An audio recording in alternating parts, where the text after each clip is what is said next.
the gospel. It is so powerful and has the power to transform every aspect of your life and my life. But if we're honest, sometimes we can stray from the gospel. Sometimes we can look at the circumstances of our life and feel like, yes, we know the gospel, but is it really enough? Is it really enough simply to look to what Jesus did on the cross and trust that as salvation for our eternity, but also for our present suffering? Is it enough to just know that Jesus has provided a way of salvation? If you encounter those questions, if you wrestle with that on a daily basis, or maybe just a periodic basis, the book of Galatians is for you. And there is a powerful verse straight at the beginning where Paul is writing this letter and basically saying, why are you straying from the gospel? He says this in verse 6, I am astonished that you are so quickly deserting the one who called you to live in the grace of Christ and are turning to a different gospel, which is really no gospel at all. Hear this. There is no other gospel. There is no other good news. There is no other solution to whatever you are going through. Jesus is the answer to what we are facing. Jesus is the answer to all of the brokenness that exists in this world.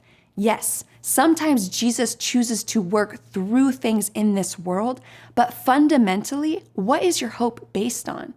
What are you able to go through the suffering that you're experiencing right now? And what is grounding you and giving you hope for the future? Is it the gospel?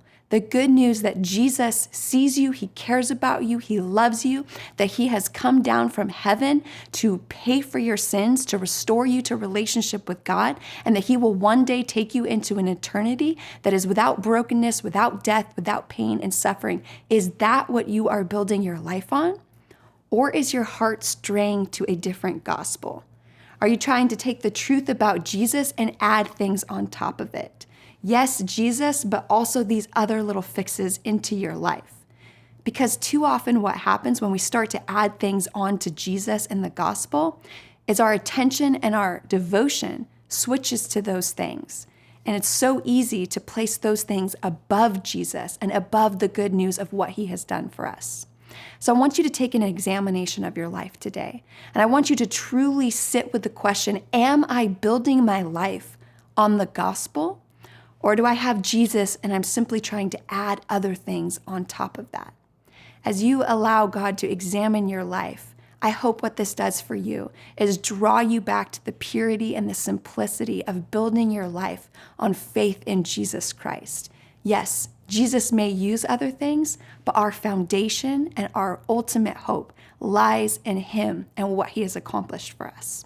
I hope that encourages you today.